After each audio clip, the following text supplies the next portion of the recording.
Well, hello everyone. My name is Owen Miller, and this is the Miller Mites podcast. I am here with my brother Silas Miller. Silas, how you doing? Doing good. We're back for another week. Wasn't the craziest week of college football, No. that's for sure. But I'm excited to get to talk about it because I know this weekend is going to be much better. So. Right, yeah, we're excited for this weekend. Wasn't as exciting of a weekend as we hoped it would have been, but I mean, just the games that were there, it is what it is. But tonight's actually kind of cool. For our first Untitled segment, we have a special guest who we are very excited to talk college football with. So we're going to get right into it. Silas, you ready? I'm ready. Let's do it.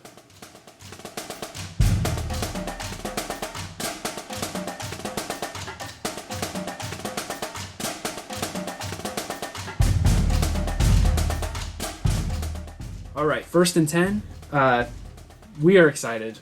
Tonight we have a special guest, our own father, Shawn Miller, with us for this segment. Shawn, how you doing? Doing great. Excited to be here. All right, we're just going to call you Dad. I'm not going to call you Shawn. But, yeah, you are one of the most knowledgeable college football people I know. You and Silas, just talk back and forth all week about what's going on college football-wise, and I am just here to listen for it. So I'm excited to get that for this segment.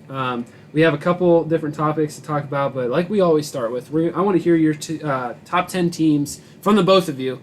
Silas, do you want to go first? Yep, I can go first. So, if we start at the top, obviously Alabama, no change there, still dominating. And then at number 2, we got Notre Dame, another good win at Boston College. They're up there, Can't say anything about Notre Dame. Got the win at Clemson, and then you go at Boston College, which is kind of a upset alert game. Mm-hmm. I had it in my upset alerts. So, yeah, that would be Notre Dame. And then number 3, I got Ohio State. Got canceled, unfortunately. They got a big game this week against Indiana. At number 4, I got Clemson. They should be getting Trevor Lawrence back soon. They were on a bye this week. They're out Florida State this week. At 5 and 6, I got Texas A&M and Florida. No change there, really. Florida had a big win.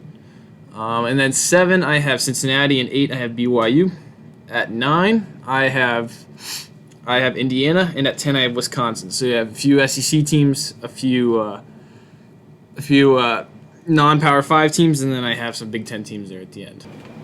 All right, I like it, Silas. All right, we're moving on to Dad. Who do you have in your top 10? I want to hear it. Yeah, I'm going to go in reverse order. I'm going to start with number 10 and head on up to number 1. All right. This week at number 10, I've got Texas A&M. Wow.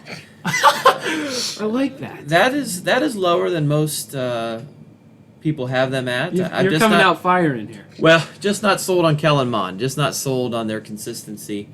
They did have the big win against Florida. Hats off to them there. I just don't think. I think they're a team that could lose to any other team in the SEC on any given week. So, not sold on Texas A&M just of yet. Not you, Vanderbilt. Not you. I'm then going to go with Indiana at number 9. Best start since 1987 in the Big Ten at 4-0. Hats off to Tom Allen and the Hoosiers. Big game this week. They'll determine the Big Ten East going into Ohio State. So we'll see how they do there, but hats off to them. Then I've got Wisconsin at number 8. Only 2 games in, but a big win at the Big House this past weekend. Michigan's got their problems, but I thought Wisconsin looked consistent. They looked great on both sides of the ball and doing well there. At number 7, I've got Brigham Young, 8-0 there. They really haven't been challenged too much this year. Don't know if they'll be able to crack the top 4, even if they go undefeated, just because of their schedule strength. But I got them at number 7. Number 6, Cincinnati Bearcats. Luke Fickell's doing a heck of a job down there. Mm-hmm. They have really played well. I'm not sure anyone on their schedule is going to stop them this year. Maybe an outside chance at the playoff. A lot of things have to go their way just because of that schedule. Number 5, I've got Florida. They another big week. Kyle Trask is putting up Heisman numbers. I think they are probably going to face Alabama in the SEC championship game. But, man, they're looking good right now. Dan Mullen's got them on the right path. Number 4, Clemson. Again, the top 4 to me all very close, but the fact that they have that one loss, even though it was at Notre Dame, even without Trevor Lawrence, got to put them at number 4. But boy, they're going to be a tough one to knock out here at the end of the year. Number 3, I've got Notre Dame. They do have that win against Clemson. Not sold on their defense. They did give up 40 points to Clemson, and they also gave up quite a few points to Boston College. That defense, I'm just not quite sure it's got enough to be a championship caliber team. But hey, they've won games now in the ACC this year. Probably a likely rematch with Clemson at the end, and the winner most definitely be in that playoff. Number 2, I got Ohio State. Only played 3 games this year. I think that they, to me, are one of the top 2 teams in the nation. Again, big game this week. We'll see if that bye week has any consequences for them. Again, getting games in the Big Ten. They've left themselves no leeway for cancellations, and I just hope these teams can get their games in. But Ohio State, to me, one of the top 2 teams. And then finally, Alabama. They've been consistent all year. They do have that win against Georgia. Wasn't able to play LSU this past weekend. Not sure it would have made much of a difference. They're quite a bit better than LSU this year. LSU has their own troubles. So that's my top 10. We'll see how it kind of shapes up going into next week, but that's where I got the teams. I like it. A couple things I want to touch on there. I love right out of the gate Texas A&M at 10, which is a big hot take. But I do love. I've been pulling for. If you've been listening, I've been pulling for Indiana Hoosiers. Like I just love seeing this, because they're not usually playing the way they are this season. So I've been pulling for them. So I love seeing them in front of Texas A&M. So I like your 10. Also, last week I gave my top 10. Okay. I'm not going to this week just because I heard your 2, so I'm not going to do mine. But I do remember last week I was giving mine, and I did have Florida in front of Texas A&M. And Silas here, you're like, wait, no. You mean Texas A&M, right, in front of Florida? And I was like, oh yeah, of course. No, I understand Texas A&M. They beat Florida. Am I correct? Yeah. But I had them in front, and I just wanted to say I do think Florida is better than Texas A&M. I'm sorry, Texas A&M for the fans, but that's how I did have it. Silas, you did change my answer there. So yeah, and I think there could be a lot of pushback because the head-to-head matchup there with Florida beating them. I'm just not quite sure, though, that if that game were to happen again, my top 10 list is based off of what teams I feel are the best. I could be wrong, but I think when push comes to shove, though, Texas A&M probably is most appropriate right down that 10 spot. Gotcha. I love it. All right, so let's talk. Let's just have some conversation here. We're gonna recap both the Notre Dame Boston College game and Michigan Wisconsin, like the only 2 games that any of us were really concerned about over the weekend. So let's just talk about it. Starting with Notre Dame Boston College. How do you guys feel? Yeah. So Notre Dame came into the game. I felt like it could be like a little bit of a hangover after the Clemson win. And they proved me wrong. It was at Boston College, and I was looking on my phone that morning, and I was like, this could be, a game that no one's expecting, and then to see that Boston College was wearing these alternate uniforms, like this is one of those games that they just come out and they're ready to go upset somebody, and no, that didn't happen. It was much more close at Clemson, which surprised me a little bit. But no, Notre Dame came out, and this is like a very veteran team with a veteran QB who I just don't see them slipping up. Like, I keep thinking, who knows, maybe this team can find a way to lose a game that they shouldn't. Kind of like Ohio State a few years ago, kind of like some of the teams in the past that just sleep sometimes. And this is a team that, honestly, I'm starting to give them the credit they deserve because it's not happening. And if you look at their schedule, it really doesn't look like it's going to happen.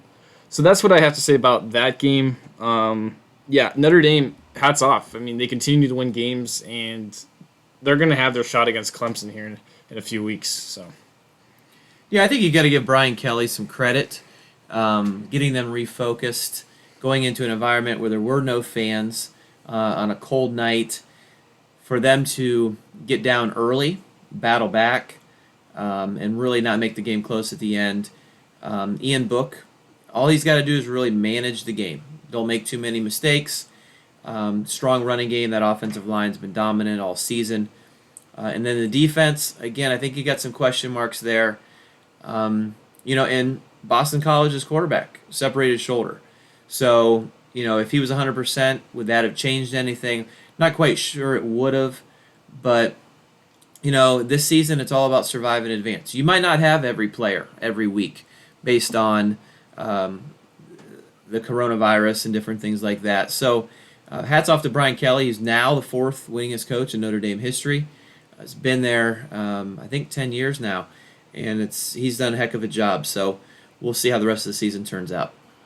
All right, so we're going to move on to Michigan, Wisconsin, but keep in mind, as we recap this game, we will be continuing into our next topic, which is part 3 of our state of Michigan. So let's just begin with talking about the Michigan, Wisconsin game, which went about the way we could have expected it. Yeah, some people would hope Michigan could at least try and make themselves look better than they have in the past few weeks, and no, that didn't happen at all. Graham Mertz for his second game once again is pretty dominant. That team has been looking good. I mean, they've only played 2 games. The first one was they're playing Illinois at home, they're supposed to win like that. But then to do this, Wisconsin is going to be the team to beat in the West for the Big Ten. But yeah, Michigan, like you said, they have some pretty big problems right now. I don't see how their coach sticks around much longer.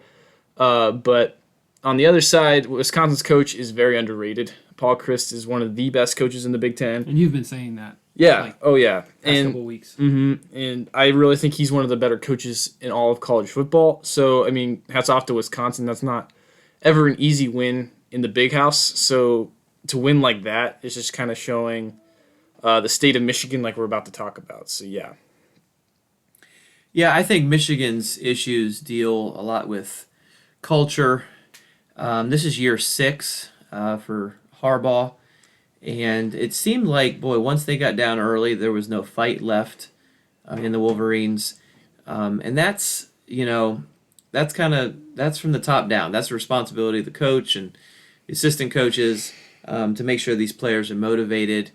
There just wasn't much fight there. And when you're playing a team like Wisconsin who's consistent on both sides of the ball, things can turn bad very quickly. And that's really what happened.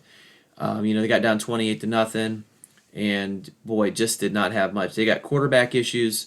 They're not sure which quarterback they're going to be going with next week. Defensively, I just don't think they can defend people down the field. When you talk about looking at games down the road, think about Ohio State, Michigan, how are they going to guard those wide receivers? They're having trouble guarding wide receivers in any game right now. So, Don Brown's defense, always known for being aggressive and making things happen. There was a stretch there where they did not cause a turnover or have a sack in, I believe it was 5 quarters, something like that. Maybe it was 2.5 games. I have to go back and do a little bit of research. That's absurd. That is a real question mark now moving forward. Does Michigan stay with Harbaugh as the coach? They are paying a lot of money, upwards of $8 to $9 million on his contract per year. And what investment are you getting? Because now you're going to start talking about recruits. You're going to start talking about losing these in-state recruiting battles with Michigan State. Are you going to lose guys to Ohio State? Even with the question mark of Harbaugh being there or not. That affects a lot of the recruiting, and right now, with Ohio State tearing up the recruiting trail, that gap can get even wider than what it already is. But I'm not sure how long. Michigan's always handled the coaching situations the right way for the most part. They wait till after the season, so I don't think you're going to see anything until the new year, and let Harbaugh have this year. But they're more than likely a change is coming. Not sure what kind of path they're going to take, because right now they've got their Michigan man, and it's not working. And what do you do when you've got some of these teams like Wisconsin and Ohio State that are just clearly better than them? And the future right now is pretty bleak, at least for the next couple of years in Ann Arbor. All right. Okay, so now we're going to transition here into the cancellation sprout. So, obviously, cases are spiking pretty much everywhere. what does this mean with the cancellations last week, this upcoming week? Are there any worries? Well, I think they start to sprout even more. We're obviously, we like to watch Ohio State, and to see them get canceled, it's like, oh man, it's kind of like a reality check a little bit. You see a lot of these games. Alabama didn't play. Texas A&M didn't play. And for teams like that, especially when you're competing for the playoff, that can get a little bit dicey, and even more so for the Big Ten, considering they started late. They don't have as much room, and I think that's huge that the playoff came out and said that they actually moved back to give these teams more time. And it's starting to be a little more concerning in a way. These teams, they're doing everything they can, and that's all we can really ask of them. At least we have a season, to be honest with you. But yeah, the teams are taking every precaution they can. Some more than others. I know coaches are sleeping at the universities. They're putting their heart and soul into this. So, all we can do is trust that the process will work out. But I don't see the season deteriorating any more than what it already is. It's just random postponements is what I'm expecting for the rest of the year. Yeah, I think there's a concern, and I think an underlying concern is some of these teams aren't in the mix anymore. They're not in the mix for their league championship. They're not in the mix for the college football playoff. They might not even be in the mix for a bowl game. And how motivated are those players to stay out of, the college life? It's one thing to be, Ohio State or Alabama or Clemson or Notre Dame, and you've got a lot to play for, and that's a real motivating factor for keeping yourself healthy or out of harm's way. Some of those teams that those teams have to face aren't in the same situation. So are they going to continue to do their best to make sure that they're staying as healthy as possible? So I think that's a concern. The ACC today, they went out, changed some schedules around to accommodate some of these teams that are dealing with these issues. Mm-hmm. So I just think they have to be flexible. Hopefully, there's not going to be any fans. If we're talking about the Rose Bowl on New Year's Day and the great tradition that it is, and it truly is, but there's not going to be any fans in the stands. Right. So, moving that game back a week and a half, playing it on a weeknight, for TV or whatever. I just think they have to be flexible to get this in. Maybe give these conferences another week or two to be able to get some of these canceled games in and go from there. But you know what? We've made it this far. It's the middle of November. I don't see anything really causing any major disruptions.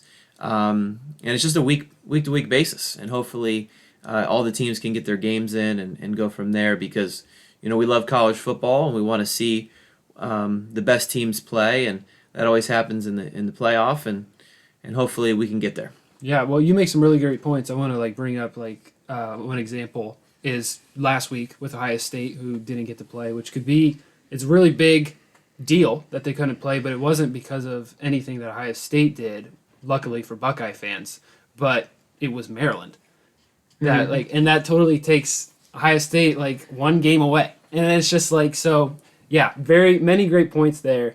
That does conclude our 1st and 10, but before you go, this has been so much fun. I do want to ask, take away all the injury factors, coronavirus, and all that. Right now, if Trevor Lawrence is playing for Clemson at the end of the line, who do you have as the number 1 team in the nation right now in college football, and who do you think will win the national championship? Well, based on what I've seen so far this year, and again, you might see one team that's got 7 games, you might have one team that's played 3 games.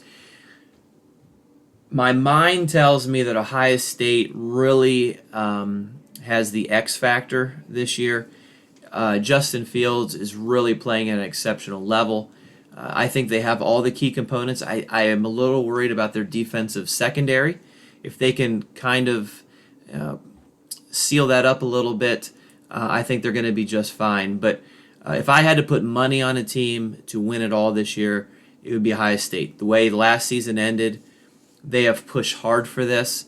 And again, there's been, they might not have looked the best at certain times, maybe the second half of the Rutgers game or the way they started against Nebraska. But again, those games haven't been close. And I think when push comes to shove, the offensive weapons that they have, they are the team to beat.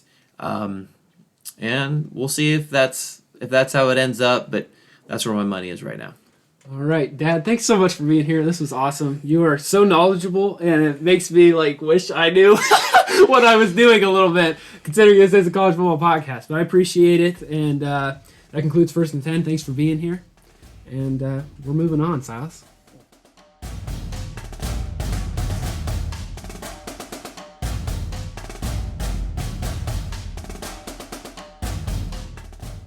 Si, we moved 2 yards. Like we always do. But we're going to start with last week you presented this new topic that we do. Okay? Yep. And I loved it. So we have to keep this up. It's Silas's eye-popping play of the week. Hey. Silas, what is your eye-popping play of the week? Last week it was not really a highlight play. It was more of I can't believe I just watched that play. So we don't need to rehash that, but this week, what is your eye-popping play of the week? Yeah, so fun fact, when I was watching this play, I actually wasn't watching it. And I was actually turned around playing a game. Oh, yeah? Yes, I was playing a board game with my family. Oh, yeah, we were playing Balderdash. Balderdash, yeah. So anyways, I'm turned around. The TV's behind me. Chris Fowler and Kirk Herbstreit are on. And I hear this saying by Fowler, interception. Yeah. And I turn around, and it's the first play of Michigan's offense. Oh, boy. And Joe Milton rolls right, throws across the middle, and interception. The ball gets tipped up in the air, caught by Wisconsin, and he runs for 5 yards. So that, my friends, is... Poor Michigan fans right now. We've got a buddy. Shout out to Dan Parker. And he tells us constantly, hey, show some love for the boys in blue. He's been very quiet as of lately, but it is what it is. They throw an interception on the first play, and it's here we go. Yeah. Here we go, considering Wisconsin scored on their first drive. And, no, actually, they punted. It was their second drive. Anyways, they scored right after that, and the game just got out of hand, and it was honestly just they threw an interception, and here we go. There's only one thing I can say about that play, Silas. It was eye-popping. It was very eye-popping, and it was like a statement. It was an eye-popping statement for Michigan football this year. And, I have nothing more to say other than it was just buckling up for a ride. I gotcha. Mm-hmm. Hey, what's Florida's biggest obstacle this year? That's our next segment. Florida's biggest obstacle. Yeah. Florida, I would say, I know my dad wouldn't agree with me now that he's gone, but I would say it's Texas A&M. You cannot lose a game like that and expect, regarding Oklahoma, and I'll get into that, but you cannot lose a game like that and expect to go into the playoff ahead of them, especially when they're in the mix. Do you think Florida has a chance?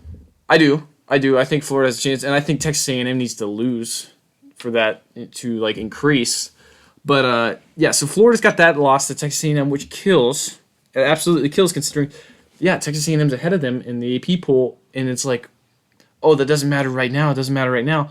No, it doesn't. But in the long run, there they are ahead of you, and that could be a playoff deciding factor. So I think Texas A&M is definitely the biggest obstacle. I know Florida has a chance to go play Alabama in the SEC championship, and if they can beat them, yes, they will be in the college football playoff. Florida, if they beat Alabama, it is automatically a playoff berth.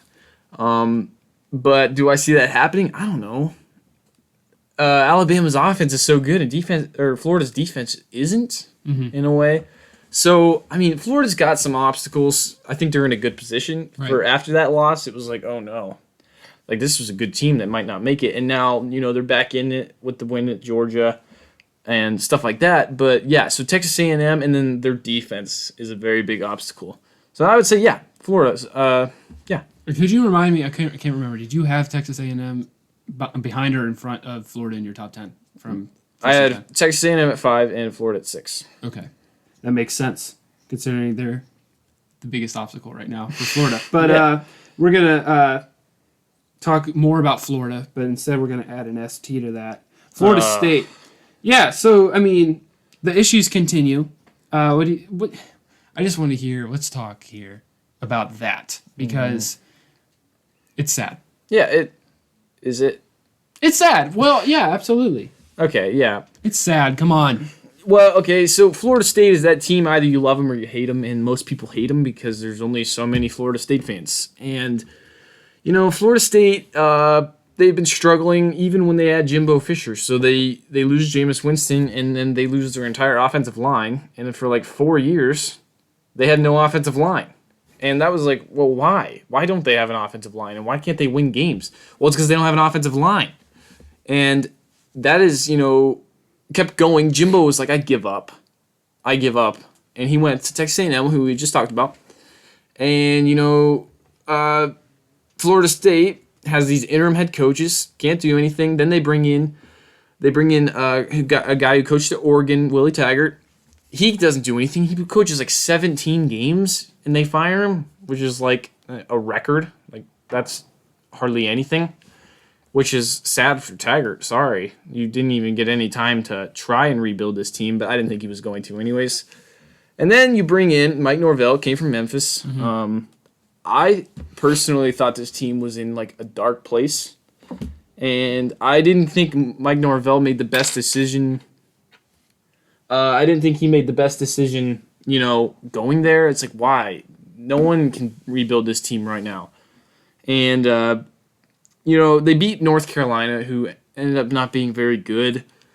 I don't know. This team is just in a very dark place. They got whooped again on Saturday to North Carolina State. North Carolina State's not even that good. Florida State. You guys were the top of the ACC at one point. We're like, every week we cheer for the other team because we wanted you guys to get upset. Guys, fun fact, we used to cheer for Clemson over these guys because they were that good. Right. And that is not the case. This is like a bottom feeder to the ACC now. This is a team that Wake Forest and Virginia could beat by 4 touchdowns. Is the factor here, is it Jimbo Fisher? No, I'd say it's Dan Mullen in a way. I'd say it's UCF in a way. I'd say it's other teams. Miami is still getting recruits way at a much bigger level than Florida State. So I'm gonna go through each. So obviously I said Florida, Dan Mullen. They're like the team in the state of Florida right now. There's no doubt about it. Kyle Trask at quarterback, Kyle Pitts, who's actually hurt right now. But they keep winning, and they're in the SEC, who's like the conference. Mm-hmm. Recruits want to go there. They want to win. They're expecting to win. It's like a hype train. It's the Florida hype train. Recruits hop onto that train, and there they are. So Florida is, stealing the recruits that Florida State used to get because the ACC isn't even good anymore. And then you got UCF, who, after Scott Frost rebuilt them, is like claiming to be one of the best teams in Florida. That doesn't help your case. And then you obviously have Miami, who they're Miami, so they get recruits no matter what, even though they play in the ACC. So Florida is a very interesting state because you have all these teams. It's kind of like California, but on a little bit of a smaller scale. You have all these teams. But if you're not getting the recruits, you're not going to win games. And you definitely need to get in-state recruits, but it's hard when you have other teams kind of just picking off these little recruits that should be yours. So Florida State, I'm praying for you. You guys are in a dark place, but we've all been there. Right. So you want Florida State to be in that position to where you are cheering against them again? Yeah, it was more fun that way. It's more fun to watch them have success than watch them, get stomped on in the grass every single week. It's like, wow, remember when they were good? Wow. There you have it, ladies and gentlemen. Yeah, all great empires must fall, but then they rebuild, and slowly, they get back up there, and right now they're not rebuilding. So right now they're just not doing that.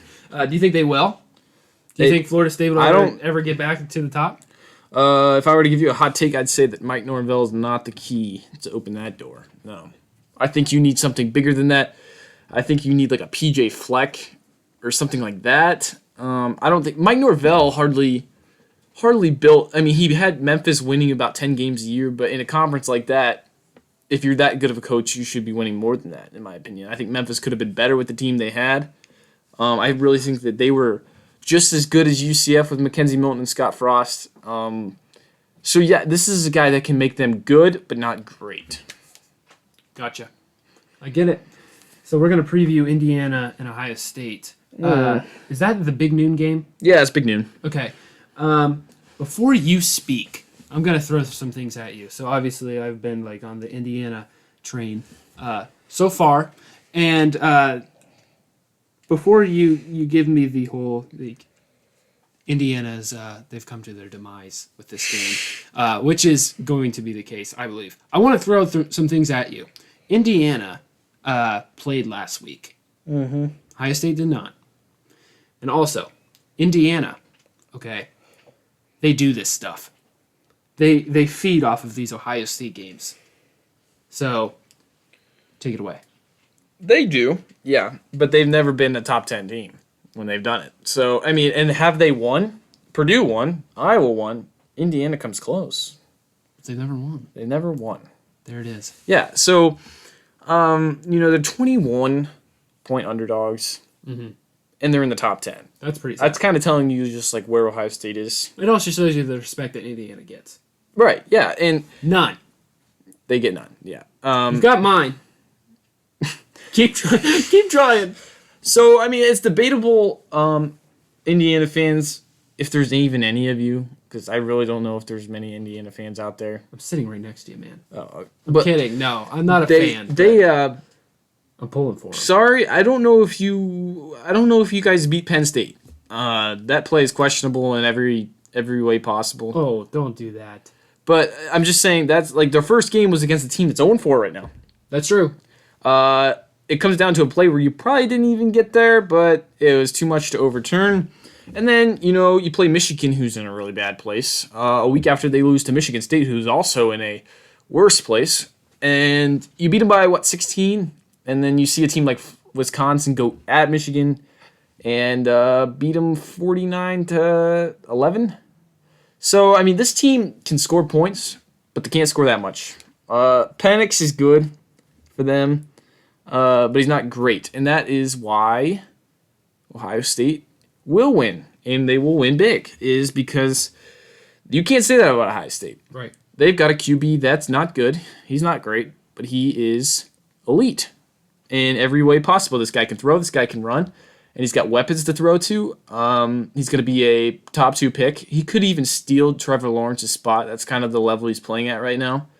So Indiana, I mean, hats off. You had a good 4 games, but it's time to halt that little bus of yours. You've hit your demise, just like you said earlier. Ohio State is the best team in the conference, and it's not even close. Yeah, so that's all I have to say about Indiana. I mean, I hope I wasn't too harsh there. No, look, I don't think Indiana will beat them, nor would I, cheer for them to. Because, look, I just wanted to throw those at you to keep in mind, just to give Indiana some credit, instead of just being like, oh, yeah, it'll be Ohio State by 35. Ohio State will win this game. I do feel like they need to play well all 4 quarters, something that is arguable if they've done yet this season.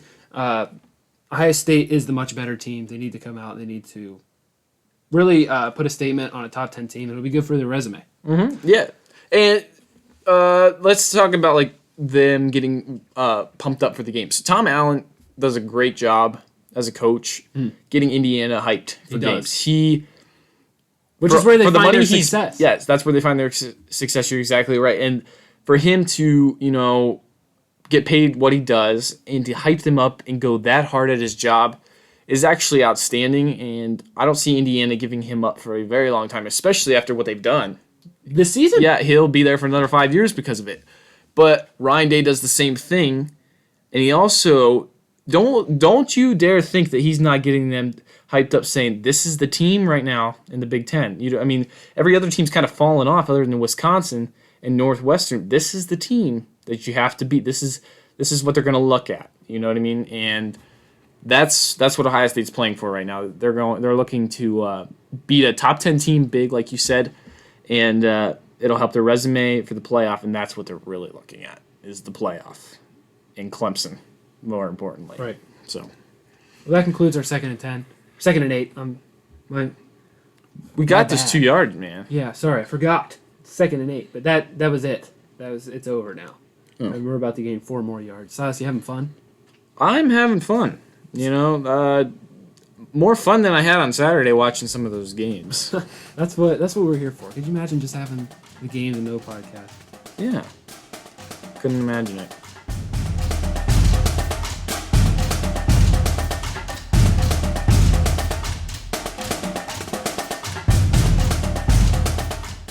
All right, it's 3rd and 4. And 3rd and 4, we are here to talk about Bedlam. Yes. No.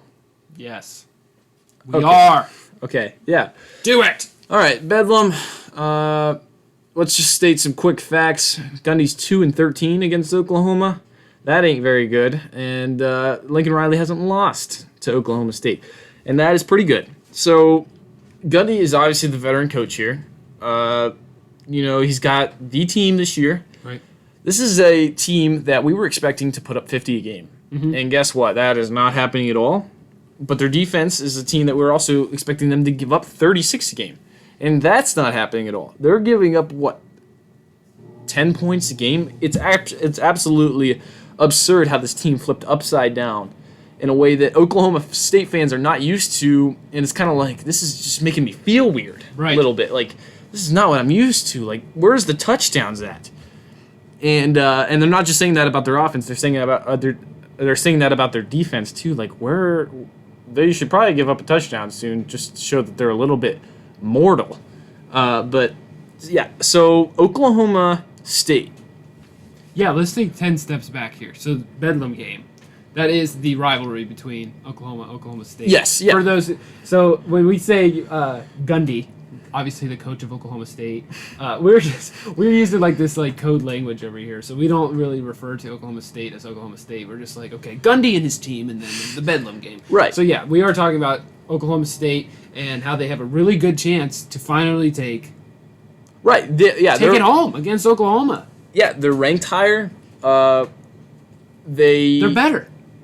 But They haven't been playing the way they need to play to win They're this game. the better team. Oklahoma's in like a rebuilding stage, while Oklahoma State is like, they're good. They're like 30 seniors. We had them in our top 4 for ever.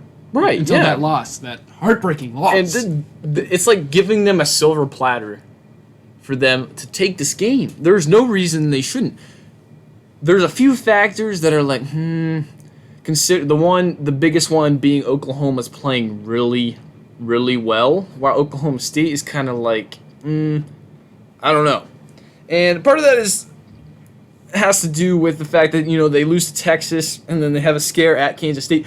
But I was actually expecting them to lose a little bit at Kansas State, kind of just give up a little bit on their season. After they lose to Texas, can't go to the playoff now. Might as well just, kind of just give up and lay over. Kind of like Penn State did? Yes, kind of like Penn State did. But this team didn't do that, and I wasn't expecting that. I should have been, though, considering, these guys came back and they wanted to win. And I think their primary goal was to win the Big 12 championship, not as much make the playoff. And that's what they're going for now. And they have a fire under their rear end, which is exciting if you're an Oklahoma State fan. This is the game. This is the game for Oklahoma State. Now, if you look at Oklahoma, they're playing really well. They're in a real rebuilding stage, like I said earlier. You got Rattler at quarterback that people expected to, come out hot in his career. Some had him winning the Heisman as a redshirt freshman, or I think he might be sophomore. Doesn't matter. They are really young. This is a team that lost 2 of their first 3 games, and now they're playing really well. Watch out if you're Oklahoma. This Oklahoma State team hasn't beat them yet. Like, any of these players on this roster have not beat them. They haven't won For in Oklahoma State. Yes, for Oklahoma State. They have not beat Oklahoma yet, and it's time as an Oklahoma State fan. It is time to get another win, and I think it'll happen. It's at Oklahoma, but I think they could do it. I am so excited for this game. This is one of the biggest games that will, one of the most exciting games that will air for this season. It's this Saturday night, 7:30 p.m. Oklahoma State goes to Oklahoma. So excited for that. It's on ABC. Check it out. It's always high scoring. I don't know. Do you think it'll be that way this year? Yeah, see, that's what's questionable about it is, will this be a game that's, is this going to be high scoring like it usually is? Is it going to be like another Oklahoma State game this year? I really don't know. I'm going to say it's, in between a little bit, maybe a 28-24 type game or a 35-28 game. It's exciting. It's really exciting. I'm going to watch every minute of it. I'm excited. It's going to be great. Let's talk about your Heisman Watch. Heisman Watch! I don't know what that was, but I did that. And I really don't know what to say now. Please talk. All right, yeah. So, no Fields, no Mac Jones, no Trevor Lawrence. And these are the guys. Yeah. So, if we're doing this week by week, why not put Kyle Trask up at the top? No! Yes. Don't! This guy, like my dad said earlier in 1st and 10, this guy is putting up Heisman numbers. There's no doubt about it. He's exciting to watch. He doesn't even have his best tight end, who he relied on earlier in the season, and he's still putting up those numbers. So that's my guy this week. Justin Fields is coming back for this week against a top 10 opponent. Lawrence should be back. Mac Jones should be back. But yeah, this week, hi Kyle Trask. There you go. That's your number one for the week, Heisman Watch. Yeah, until these guys come back. Wow. That's all you have to say? Yeah, Kyle Trask. You should have seen this guy on Saturday. It was one of the most exciting things I've watched, considering the Notre Dame game was boring. And if you really want me to say another one, Sam Howell played outstanding. I was gonna say. Yeah, this guy, he keeps coming back. These North Carolina games, they're always losing, and they find a way to get back in the game. And I think that's their biggest downfall is you can't win every single one of those. But, Sam Howell is putting up 550 yards. It's absolutely absurd. Definitely, I don't think, he's in contention, Heisman-wise, but, he won't win. But here's the word I would use to describe Howell. Composed. Oh, yeah. Very composed. Oh, yeah. Especially with the comeback. Mm-hmm, yeah. He looked like he was... Sorry, I didn't mean to interrupt you. No. But, he just looked like he was never bothered. Right. He's just oh, yeah, we'll win this. And that's super exciting considering he was composed last year as a true freshman. Yeah. And I think Mac Brown can do that to a quarterback. He can develop. He can compose a quarterback in a way that nothing really frets them at all. He did it with Vince Young back in the day at Texas. So, Mac Brown is very good. He's a very underrated quarterback coach. And I think that's huge for Hal, especially considering he has to come back next year. But, Heisman Watch, if we're going there, I'd say Trask, and then you got your three that didn't play, Jones, Fields, and Lawrence, and then Hal. Yeah. All right. Moving on from Heisman Watch, South Carolina. Okay, so they fired. Yeah, they fired Will Muschamp. And I was talking to my dad the other day. How do you feel about that? I'm glad for South Carolina fans. I watched a video the other day, the horror story of a South Carolina fan. I was talking to my dad the other day. This was never a good hire in the first place. Will Muschamp has never done anything in the SEC. He didn't do anything in Florida. He didn't do anything anywhere in the SEC, and he keeps finding ways to get a job, and I'm like, how? How in the world did Will Muschamp keep getting a job? And they finally decided to fire him, or part ways, as they said. And, that's the right move, I think, for South Carolina, especially considering Hugh Freeze used to coach at Ole Miss. He's coaching at Liberty right now. He's on the market, honestly. He's looking for a bigger job, and I think South Carolina is, number one for that. Yeah. But, yeah, South Carolina made the right move. I have really nothing else to say other than that. That was the best move you could have done because they weren't going anywhere. No, they weren't. They've been the same team for the past however many years. Right. So, okay. And that's what Muschamp does, is he just keeps the team in a certain spot, and that's okay. Who would you compare him to currently? I know that's a really weird question, but like, Yeah. what coach do you think is very much like that? That kind of static, not really doing anything. Yeah. I'd go out west, and I'd say Kevin Sumlin at Arizona. You guys know he used to coach at Texas A&M, and they were static. He really is at Arizona. You would expect them to start to grow by now, but no. If you really look, Herm Edwards at Arizona State is growing more. They got that awesome QB and Daniels. They're growing more than Arizona is, which is very static and not the way it really should be. So, yeah, I would compare Muschamp to someone at Arizona. Yeah. Great. All right, that concludes our 3rd and 4. We kind of zoomed through that one. Yeah, we did. Yeah, I mean, the topics. Look, it's going to be the week we had last week. Yeah. It is what it is. So that's 3rd and 4. And you know what that means. We're moving on to our final topic. Let's go. 4th and goal. Let's do it.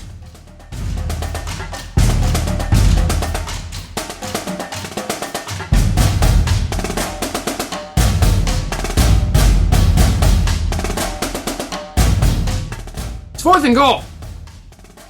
It is 4th and goal. I'm excited. I love 4th and goal. Me too, because you know what we do in 4th and goal? Our final takes and our bold predictions. So let's do final takes. Okay. Yeah, final takes, I'd say hats off to the little teams that played this week. Yeah. Those big teams didn't get to play. They didn't get to steal the spotlight. And that turned on the channel for some other games, I got to see some games I would have never watched. Yeah. And I think that's very special. You don't get that very much. Props to being a little guy. Yeah. Amongst men. Yeah, honestly, it was a good week to be a small team. And, you can't ask for much more than that if you're them. So that's my final take. It's short and sweet.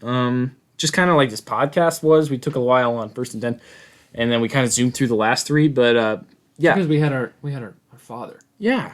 That was intimidating. I still have goosebumps. Yeah. It was awesome. All right. So let's talk bold predictions. Can I go first? Go ahead. I'm saving. I don't know which one I want to save for my upset of the week for our Hail Mary. Choose. But bold prediction. Okay, I wanted to use this as my upset, but I don't think it'll happen. But here is my bold prediction. If this game is played, my bold prediction is UCF will really give Cincinnati a run for their money. It is bold. It is bold. Listen, it's bold. Listen, they have 2 losses. Am I correct? To Memphis and Tulsa. Yes. Tulsa's ranked. Memphis always beats them or comes really close to. Yes. So, I don't know. Cincinnati. This is your time to prove to Owen. Right. If you're a top 10 team. Yeah, and if you're worthy of playoff contention. Come on, Luke. Right. Yeah, I like it. If you put this into perspective a little bit, UCF. We don't need to put it into perspective. I see the word bold. Okay, well, yeah, and I don't mind it, but I just want to point something out real quick. UCF lost, you said 2 games. That's right. The first one was to Tulsa, and guys, don't sleep on Tulsa. I called it out from the beginning. This team... It was 34-26 was the final score. Yes, and I remember watching Tulsa UCF. It was late at night when the game almost ended. They didn't play bad, but listen, Tulsa's only loss is to Oklahoma State, and they gave them a run for their money. They did. So... Didn't they injure Spencer Sanders? Yeah. Is that the game? I mean, heck, great job injuring him. It kept you in the game. So... Tulsa's only lost. They haven't lost in the American yet, and they beat UCF, who was the front runner by far. They claim to be the best team in Florida, and then you lose to Memphis, which this is the kicker considering It was by 1 point. How does that even happen in football? It was 50-49 Memphis. Yeah, they missed a field goal. And that was the game? Yeah, that was the game. That was the game where the kicker went nuts. Yeah, he threw his helmet. Yeah. What a dork. Yeah, he was really mad. Well, yeah, he missed. He's a kicker. He's there for one job. Well, Make maybe field 2. goals. Make field goals and kick it to the other team. Right, and this Memphis team just lost to Cincinnati 42-10. Listen, if you need UCF, this is my bold prediction. I don't think you will win. I think this is why it's bold. I think you will really give Cincinnati a run for their money. If you need a kicker, I could probably do better than that guy. I'll try my best. Just throw a jersey on me. If it comes down to one field goal, I'm your guy. Just let me know. Okay? Yeah, I think I'm right. Is the game in Orlando? It is. Yeah, that helps your case. The bounce house, and yeah, I really don't mind it. I know a lot of people are going to tune into that game. It's a sleeper game. Yeah, UCF has a chance. There's no doubt about it. I just think Cincinnati is overwhelmingly the better team, the best team in that conference. Right, absolutely, and that's why it's bold. But also, I did no research on this. Oh, okay. I was looking at the schedule and I was like, is UCF even fully healthy? I think they got their quarterback, which is really what they rely on. They've got running game, which is fine for them, but their passing game is where it's at. Right. And their defense isn't going to really help you much in a game like this. But with Desmond Ridder on the other side, but I think if you have Dylan Gabriel, you have a chance. Is my opinion on this. He's such a good quarterback. He's putting up epic numbers. So yeah, I really, once again, I don't mind the pick, but I don't see Cincinnati losing. I get that. So what is your bold prediction? Let's see what you think about this. I got USC at Utah. Okay. Yeah, so I'm staying out in the Pac-12 again. Last week I had Oregon at Washington State. Now USC, 2 really close wins that just happened to go their way. And I think Utah is the team that stops that. I think it's in Utah. It's late at night, which is never easy, especially in November. This is a Utah team playing in November where it's probably going to snow, and USC is in Southern California most of the time where it never snows. So yeah, that's my bold prediction. USC is favored by 2.5. I say they lose by 6.5. Or well, that wouldn't work, would it? It would be 6 or 7. Would be the happy median. Works in there. Vegas. Yeah, it works. Yeah. Right, it works in Vegas in the sports books. But yeah, USC versus Utah is my upset alert, and there's no doubt about it. Okay, so since you gave your upset alert, here's mine. Oh. So that was my bold prediction was UCF. Okay. Okay, I don't have them winning, but here's who I do have winning. I've got Kansas State over Iowa State. Yeah. If they play the game, I think they haven't even... Okay, they're supposed to play at 4 o'clock, but I know it was up in the air for a That's going to be like a Tim Brando type game. Apparently it's a rivalry game. Is it? I'm looking here, and it says... Rivalry of the Cornfields. Yeah, it is the 8th longest continuous series in college football history in terms of longest never interrupted series. Wow. And they're rivals. Who cares about Texas, Oklahoma? You got Iowa State, Kansas State. And I'm telling Iowa State, I'm figuring they're favored because they're ranked 17. Kansas State has... Why are they ranked 17th? Iowa State, I'm not getting into that today. Sorry. No, go ahead. No, Iowa State continues to be overrated in my opinion. Well, didn't they, wasn't it really close with Oklahoma State? Yes. Well, every game with Oklahoma State's been close. Right. Is that an Oklahoma State problem or an Iowa State being, what are you trying to say here? Well, I just don't think Iowa State's I just don't think they're that good, in my opinion. They are always ranked. Yes. Why? Even if they, I'm sure they could have 4 losses and they'd still be 23. Yeah, exactly. They gave up more points to Oklahoma State than Tulsa did. So is mine much of an upset? Yes, Kansas State should have won that game against Oklahoma State. That game was close. I mean, both games there were close. They both, if you look at it, these are the 2 teams that beat Oklahoma, and they're going at it this week. And I think if Oklahoma loses, the winner of this is the front runner to play Oklahoma State in the Big 12 championship. And I honestly, I think I might join you with this one. I think Kansas State has a real shot. All right. Yeah. Well, man, I feel good. Right. Iowa State isn't much of a threat at home, especially with no fans. So, yeah, I'm going to join you. Okay, I'm trying my luck here. Oh, no. I got another one. Just take the win. Wait, what about Mississippi State over Georgia? How do you feel about that? Is that bad? Yes. Why? Mississippi State's bad. That's why. Okay, but I just don't like Georgia. Yes, but you're gonna have to. It is at Georgia. Yes, and you're gonna have to like them because Mississippi State's bad. That was all I have. Okay, so that one's gone. Yeah, you're done. Okay. Well, I was doing so well. You were, yeah, and then you. I told you to take the win. I got another one. Oh my. How about Tennessee over Auburn? Okay. Okay. Yep. That one's not. I mean, who freaking cares about that game? No one. I don't. You got those fans. You've got them. They're out there. Let's go Volunteers. That's my take. Yep. That's all you have to say about Tennessee. Like, honestly. Let's go Volunteers. And people will just be like, okay, I'm out of this conversation. I mean, it's over Auburn. Yeah, Auburn, no. You know what I have, like... You say War Eagle in the state of Alabama, people will be like... You know what I have, like, Roll Tide. Stained in my mind? Is that spike from Auburn against Arkansas. Yeah. When he threw it backwards. What and was... the rest were just like, you know what? If I didn't see it, you didn't see it. Yeah. They're like, well, Arkansas's a bottom feeder, and Auburn's not. But they should be. So we're just gonna give it to Auburn. I threw those out. I threw those upsets out there just to keep in mind. The part of it was joking, but the refs had one job, and that was to protect Auburn. That's true, and that's for most SEC ranked teams. Yeah. So you should never call an upset for an SEC team. That's what you did. Unless it's Mississippi State, twice. Georgia, or Tennessee, Auburn. Yeah. I'm kidding. Listen, right. Cincinnati and UCF. Watch that game. Just because I feel like UCF. I just got. What time's that game? I got a feeling. 3:30. Oh, okay. Yeah, it's right in the middle of the big noon and then Bedlam at night. So yeah, why not watch it? Listen, you sit on your couch at noon, and you're not gonna stand up again until midnight. You know what that means? It's a good college football week.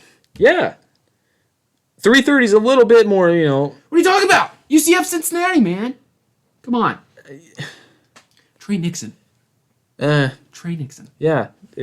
I just don't. That's definitely the worst of the three.